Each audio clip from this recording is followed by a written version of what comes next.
እግዚአብሔር አምላኸይ ምስጋና ክብሪ ዕቤት ስግደት ንስምካ ይኹን እግዚአብሔር አምላኸየ ስኻሰና ኢኻ ምሕረትካ ንዘለዓለም ይነብር ቅዱስ አቦ መንፈስካ ክድግፈኒ ግለያኻ ኣብ ቅድሜኻ ደው ኢሉ ኣሎ ስትግፈኒ ትሕግዘኒ ኣቐዲመ መስክነካ በተፈቶ ወድኻ በስም ኢየሱስ አሜን እዚ ወንጌል ሰላም መልዓለም አገልግሎት ወንጌል ሰላም ወንጌል ብስራት እዩ ንየማን ጸጋም ነነይ ዘይብል ጽሩዕ ዕላማ ዝሓዘ 1 million souls for Christ. One soul in one nation at a time, anywhere in any place, at any cost and sacrifice. Visible, ጽኑዕ ድልድል መርሖ ተመስረተ ሚኒስትሪ እዩ ክብሪ ንስሙ ይኹን ናይ ሎሚ መልእኽቲ ኣርእስቲ እግዚአብሔር ምእማን ገደብ የብሉን ወሰን የብሉን ደረት የብሉን መበል 147 ክፋል መልእኽቲ እዚ ነዊሕ ግዜ ወሰደ ኣስታት 2 ዓመት ዝወሰደ ካብ ዝሓለፈ ኣስታት ሓደ ወርሒ ዝጀመርናዮ ህይወት እምነት ነቢይ ሳሙኤል ኣብ መጽሓፍ ቅዱስ ዝርከብ ሳሙኤል ዝተባህለ ውልቀሰብ ንምንታይ ህይወት ዞም ሰባት እዚኣቶም ንሪኢ ኣለና እዚኣቶም ናይ እምነት ጀጋኑ ዝበሃሉ ኣብ መልእኽቲ ዕብራውያን ምዕራፍ 11 ስሞም ተጽሒፉ ንረኽቦ ክሳብ መጨረሻ ዝወድኡ ኣብዛ ምድሪ ዝነበሩ ከማና ሰባት ዝኾኑ ድኻም ዝነበሮም ብርትዐ ዝነበሮም ግናኸ እምነቶም ኣብ ኣምላኽ ኣጽኒዖም ክሳብ መጨረሻ ብዓወት ዛዚሞም ናይ እምነት ጀጋኑ ተባሂሎም ሓያሎ ሰባት ነይሮም ግናኸ እዚኣቶም እዮም ካብቶም ክሳብ መጨረሻ ብእምነት ብዓወት ዛዞሙ ህይወቶም ምርኣይ እምነቶም ምርኣይ ኣእምሮኻ ኣእምሮይ ክሕደስ መንገዲ ኣምላኽ ክንከይድ መንገዲ ብርሃን ክንስጉም ኣብ ከባቢኻ ሕያወት ሰባት ንኣምላኽ ዝፈርሑ ሰባት ኣርኣያ ዝኾኑ ሰባት ክህልው ይኽእሉ ግናኸ ንሳቶም እውን ኣብ መንገዲ እዮም ዘለዉ እታ ህይወት ኣይወድእዋን እዚኣቶም ግን ወዲኦም እዮም ክሳብ መጨረሻ ካብ አቤል ጀሚርና ሄኖክ ኖህ አብርሃም ሳራ ይስሐቅ ያዕቆብ ዮሴፍ ወለድ ሙሴ ባሪያ እግዚአብሔር ዳሕራይ ዛዕባ ያሪኮ ይዛረብ ጸሓፊ መንዝክር ኢያሱን ካሌብን ድሕሪኦም ረሃብ ታመንዝራ ሰበይቲ ዳሕራይ ግድዌን ባራቅ ሳምሶን ይፍታሔ ዳዊት ሎሚ ሳሙኤል ዛረብ ኣለና ኣብ ዝሓለፈ ቀዳማይ ክፋል ካልኣይ ክፋል ሳልሳይ ክፋል ብዛዕባ ሃና ኣደ ሳሙኤል ዛሪብና ምክንያቱ ሳሙኤል ስኺሉ ኣይመፀን ሓንቲ ኣደ ኣብ ቅድሚ እግዚአብሔር ነፍሳ ኣፍሲሳ ንኣምላኽ ኣሚና ሳሙኤል ክመጽእ ኮይኑ ብዛዕባ ሳሙኤል ክንሓስብ ከለና 21 ነገራት ንህይወትና ዝጠቕማ ነገር ናራእና ጸኒሕና ኣብ ዝሓለፈ ካብ 1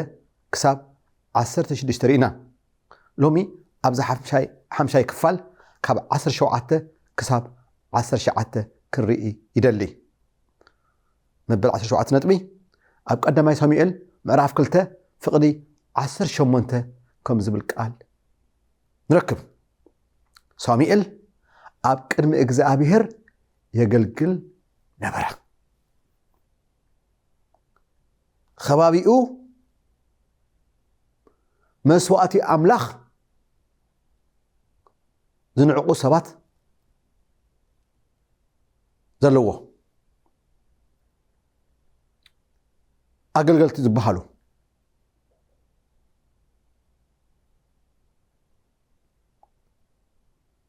እቲ ካህን ዝበሃል ኤሊ እግዚኣብሔር ብኡ ሕጉስ ኣይነበረን ኣብ ከምዚ ዝበለ ኣትሞስፌር ኣብ ከምዚ ዝበለ ቦታ ሓደ መንእሰይ ሳሙኤል ዝበሃል ንእግዚኣብሔር የገልግል ነበረ እዚ ፍላይ ኣብ ሓድሽ ኪዳን እግዚአብሔር ነታ ማሕበር ዝሪኣ ነፍስ ወከፍ ብውልቀ እዩ ብብሕቲ እዩ ነዚ እዩ ኣብ ራእይ ዮሃንስ ደጊሙ ደጋጊሙ ነፍስ ወከፍ ከከም ግብሩ ዓስቡ ክህቦ እየ እንዳበለ ኢየሱስ ደጊሙ ደጋጊሙ ይዛረብ ስለዚ ኣብ ዘመንና ክርስትና ኢድ ዝበለሉ ክርስቲያን ምዃን ተዓፍረሉ ከባቢኻ ስማዕ ኣብዚ እኩይን ቄናንን ዝኾነ ወለዶ ከም ሳሙኤል ረብሓ ከይደለኻ ጥቕሚ ከይደለኻ ንእግዚአብሔር ጎይታ ሰራዊት ብንጹህ ልቢ ዓስቢ ኣብ ሰማይ ክረክብ እየ ኢልካ ኣብዛ ምድሪ ከም ሳሙኤል ንኣምላኽ ምግልጋል ሳሙኤል ከባቢኡ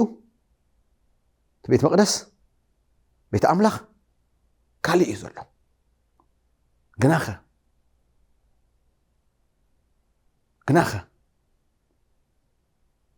እቶም መንእሰይ ኣብኡ ዘለዉ ዝገብርዎ ካልእ ነገር እዩ ብዙሕ ነገር ይስማዕ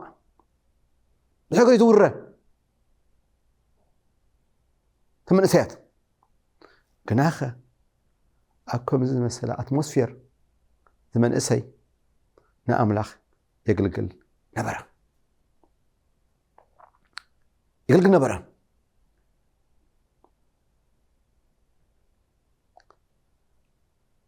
ሓወየ ኣብ ከባቢኻ ትሪኦ ሰምዖ ደይህሉ ንስኻ ግን ንኣምላኽ ብንጽህና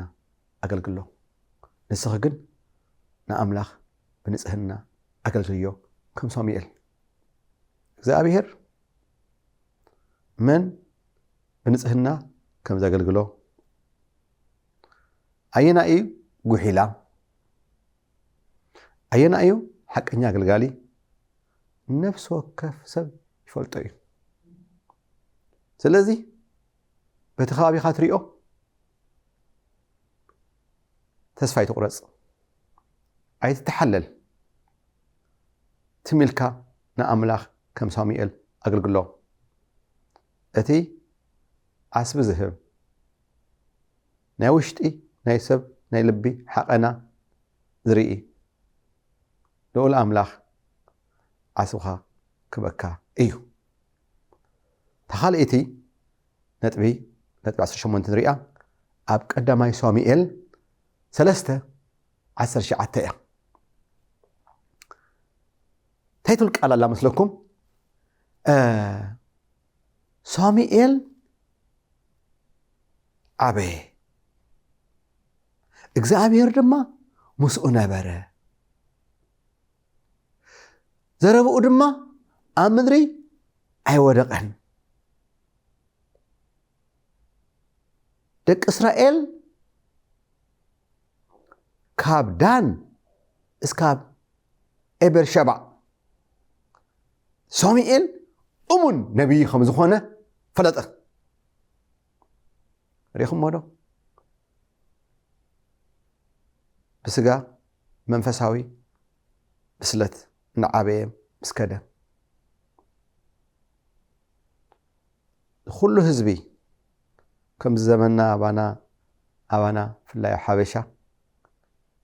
ክትፈልጦ ዝጽግመካ ኣየና እዩ ሓቀኛ ኣየና እዩ ጉሒላ ከተለልዮ ዝጽግመና ዘመን በፂሕና ነቢይ ሳሙኤል ግና ኣብ ዘመኑ ደቂ እስራኤል ህዝቢ እስራኤል ብሓቂ ሳሙኤል ዝበሃል ነቢይ እሙን ናይ ኣምላኽ ነቢይ ከም ዝኾነ ዘረኡ ድማ ኣብ ምድሪ ኣይወድቕን ስለዚ ሕሰብዎ ካብ ጫፍ ክሳብ ጫፍ ሰብ እዚ ሓቀኛ ሰብ ከም ዝኾነ ፈለጠ እግዚአብሔር ድማ ኣብ ሽሎ በቃሉ ይግለጸሉ ነበረ ዛረወ ቃላት ዛረወ ትንቢት መስቃል ኣምላኽ ዝኸይድ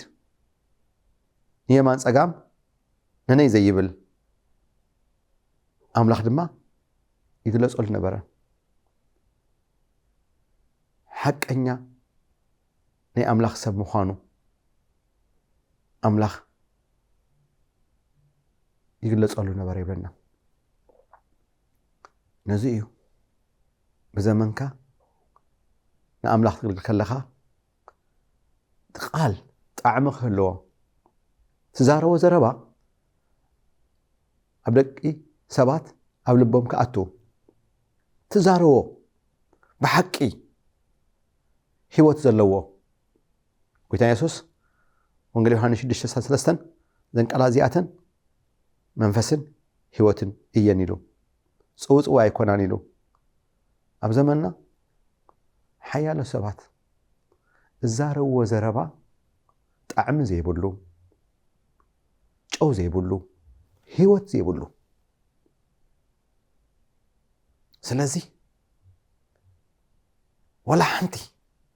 እንደቂ ሰባት ንህይወቶም ረብሓ ዘይብሉ ዘረብኦም ጽውጽዋይ ዝኾነ ኣምላኽ ምስኦም ዘይኮነ ነዚ እዩ ሳሙኤል ንዓበየ ኸደ ኣምላኽ ምስኡ ነበረ ከምኡ ድማ ዘረብኡ ኣብ ባይታ ኣይወድቕን ነበረ ትህዝቢ ድማ ብሓቂ እሙን ነቢይ ኣምላኽ ከም ዝኾነ ፈለጠ ኣምላኽ ድማ ብቃሉ ኣብ ሽሎ ይግለጸሉ ነበረ ንምንታይ ሓድሽ ህይወት ዘለዎ ቃል ነቲ ቃሉሲ ህይወት ክህልዎ መንፈስ ኣምላኽ ኡፍ ተዘይልሉ ቃልካ ደረቕ ዘይጥዕም ሰልቻዊ ይኸውን ግናኸ ኣምላኽ መንፈስ ኣምላኽ ዘለዎ ኣምላኽ ዝፀውዖ ሰብ ዘረብኡ ጣዕሚ ኣለዎ ንኽሰምዖ ትብህግኦ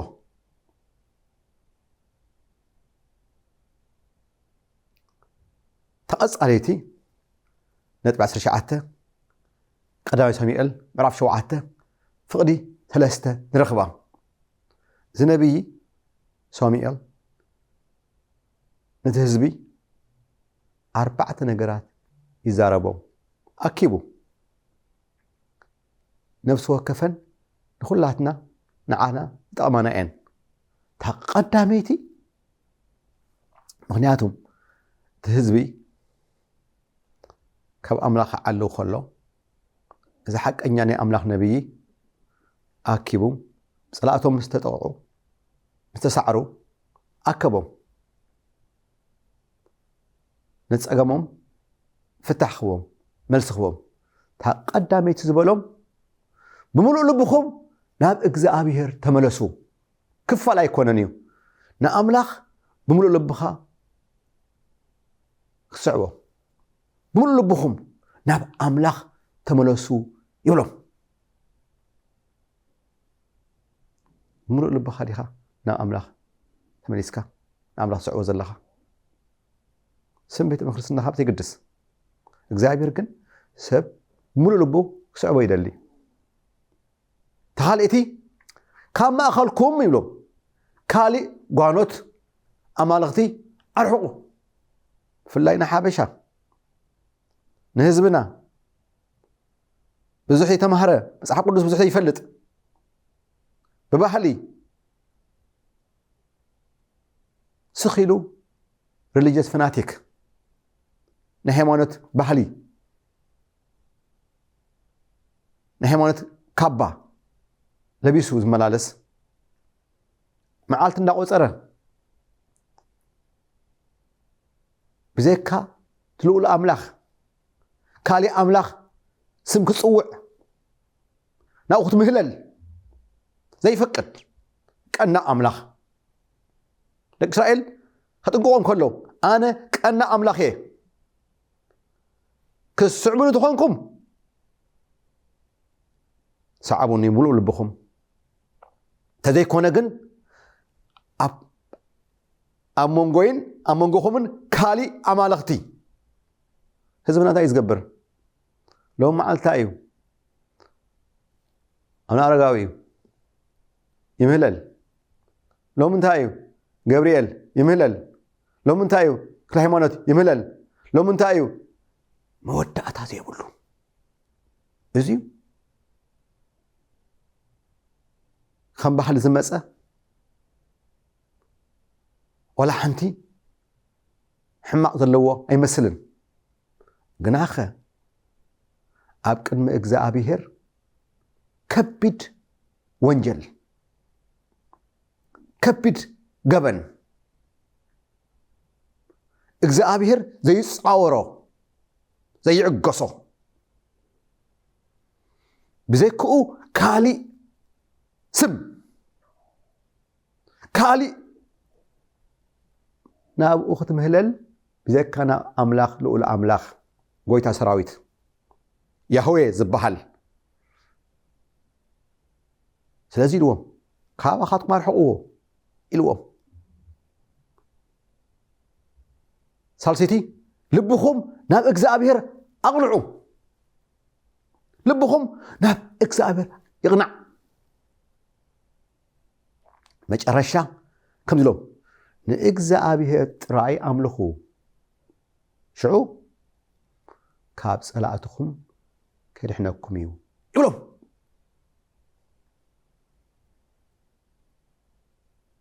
نإجزاء بيهر ترعي أملخو كاب إجزاء بيهر قويتا سراويت كالي سم ناو بمهلال سم مصوع أب قدم إجزاء بيهر فنفونيو تقبلنت يبلون سماي أي تقبلن كم زيلو الزارب من الباش خير كبخل أنا جن بملؤ لبي كاب قناعة أملاخ فقر أملاخ دري خلنا دا أمبر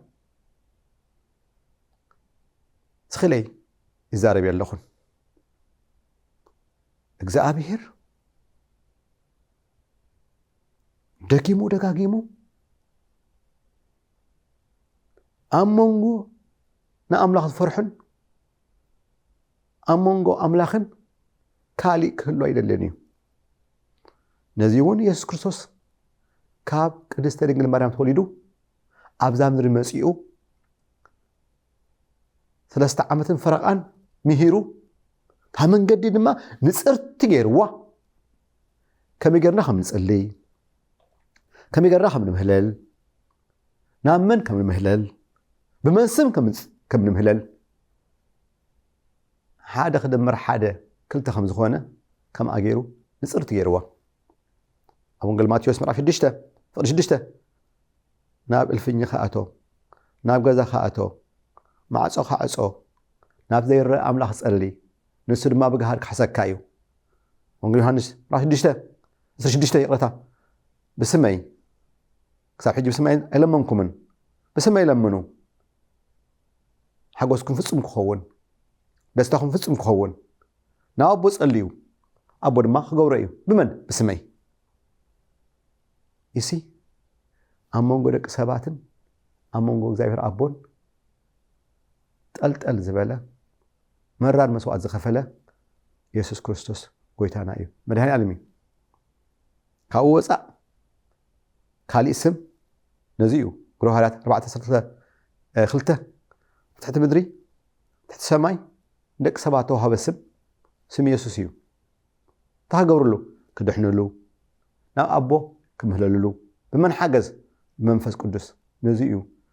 سلاسي نأمن بإግዚአብሔር أب እግዚአብሔር ولدي بمنفس قدس كابزي وصع نحسي يحلفن تمليش يمص ጸሎት ካይስማዕን እግዚአብሔር አቦ በወዱ በስም ኢየሱስ ተጸለየ ጸሎት መንፈስ አምላክ ዝተሐገዘ ጸሎት ይሰማው ስለዚህ ስማ ሐወየ ደቂ እስራኤል ፍቅዲ 4 አብዛ ቀዳማይ ሳሙኤል 7:3 ደቂ እስራኤል ንኻሊ አማልኽቲ እምቢ ኢሎም ናብ እግዚአብሔር ንእግዚአብሔር ጥራይ አምልኽ ይብለና ተአዘዙ መልሶም ረኸቡ ስለዚህ ስማ ሐወየ ሓፍተይ ክቡራት ሰማዕተይ ናልባሽ ببهلي تعابينا غابينا بزح يسألوا على جناخه هذه حياة أملاح هيوت كهمس حد شوت كوكا ذا حز أرسلت بس هيسألي معرات قبل الكا يقرأ قبل الكا بركة قبل مو أداوكا نفسه ما يزرقه هو يسوس أبقى الميخان قرب علينا بدلين بحقهن ما يأمن دقس اللي محرتك أباي يعزز وقويتا بذكها أمسكال زموته يلن ويسوس يقرب للي كسبك وسين اللخو يسوس نعنا بهوتي حدش هوت هبني ويسوسي سليكتو لا مسك أمتك أخامو نعنا بهوتي يلمنك كالله محرتك أباي يعزز سمع حويه صلي خارو صبو جركا يسوس عرفي يا بيدي حيزو دحرت أمت المنقست أملاخ أيبك عن بلا مسكالو تسكيمو زي سعبني نعيبو عيخونا مسكال حسر مكرا سأرفي وردات سقاي زحازيو مسكال تمرر مسوعات تخفل له مسكال سبات زباج أولو طف زبللو بزنكي رأسه ذهارملو جناخه مسكال بحر مسكال تنسائز بحلالو هيوت برخت عوت نمنتاي مستنسأة أنا مويتي خي ترف تنسيو نمنتاي أنا مويتي خي ترف نسخة مويتي خي ترف سلازي يسوس عبو تمنيش لما خمسيو مستنسأة ناب سماي مسع عرقة قروهرات مرعف حادة فقدي أسبت حادة تخلته شعو تملك أبنا مرتو ناب سماي أميتهم مسرعي وبنا من أمس كده شعوتهم ملاختي عدتم سبقيلة لمن تأخم أقودوا لكم ناس سماي تقوموا تزلخم كم تحجي ናብ ሰማይ ክኸድ ዝረኣኹሞ ከምኡውን ተመልሹ ክመጽኡ ኢየሱስ እውን ደጋጊሙ ኣብ ራእይ ዮሐንስ 3:22 ራእይ ዮሐንስ 22:10-22:20 እንሆ ቀልጢፈ እመጽእ ኣለኹ ቀልጢፉ ክመጽእ እዩ ኣይድንጉን ግዜ ኣብ መጨረሻ ምዕራፍ ኣሎና ታደወል ክድወል እቲ መልእኽቲ ድማ ክንፋሕ ኣብ ከባቢና ዘሎ ረኣይ ሕጃብ እስራኤል ዝኾነ ዘሎ ረኣይ ንምንታይ እቲ መሲሕ ክምለስ እዩ ሃንደበት ከምቲ ኖህ ዘመን ኖህ ዝነበረ ሃንደበት ናፍታ መርከብ ካብ ዝኣቱ ሰብ ድሃ ይነበረን ሽዑ እቲ ማይ መፀ ሃንደበት እዩ ዝኸውን ስለዚ ሓወየ ተዳሎ ሓፍተይ ተዳለዊ ኢየሱስ ዓቦ ኢየሱስ ዓብዮ ሎሚ ኣብዛ ዝማለኹ ኣብ ቀጻላይ ዛይ ማን ገደብ የብሉን ዝብል መበል 148 ብዛዕባ ህይወት ሳሙኤልን እምነት ሳሙኤልን ክዛረብ ኢና እሞ ደሓን ኩን ባባይ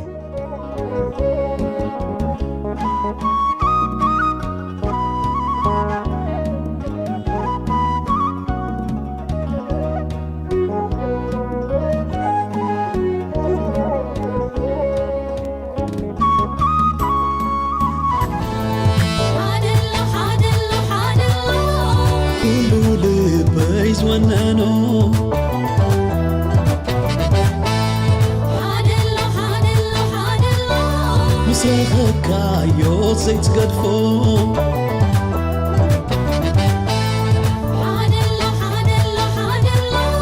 مسخكايو زيت منو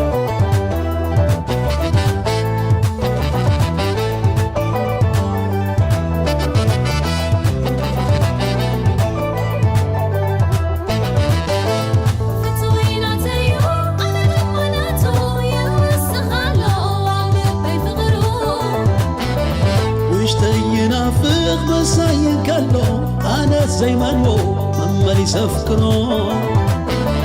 فتوينا تيو أنا بمولاتو مرتين عملو زي درت فغرو أنا سيدانيو أما يقالو فتوم زي تقبو مملي سبهقو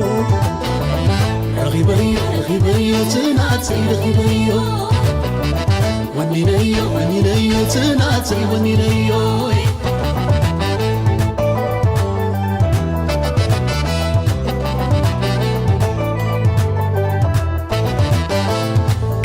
عسرت شح سمراتي فغرو كل زراعي لبو زود غلو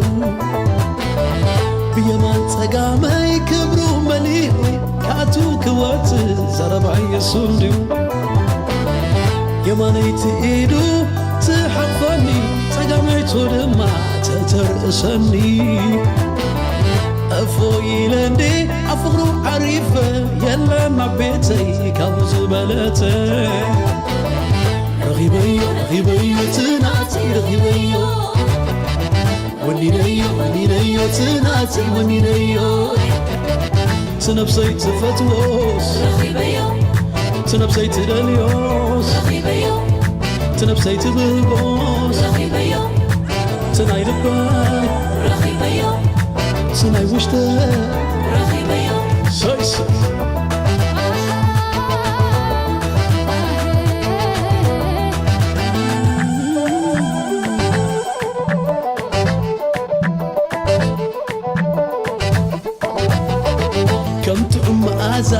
كم تعم شتو نحدره مأملي سفتو كم سناي سمالي حلف زي كونه على وحدش زبالته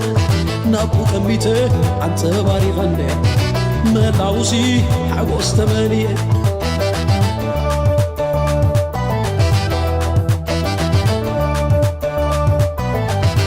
روسن صبرو صعده خمسة أمري عينتوهم هل تحوي زبدك تريد لبي مراغي ناتو بيني عيتا أفكاري بعتو معتو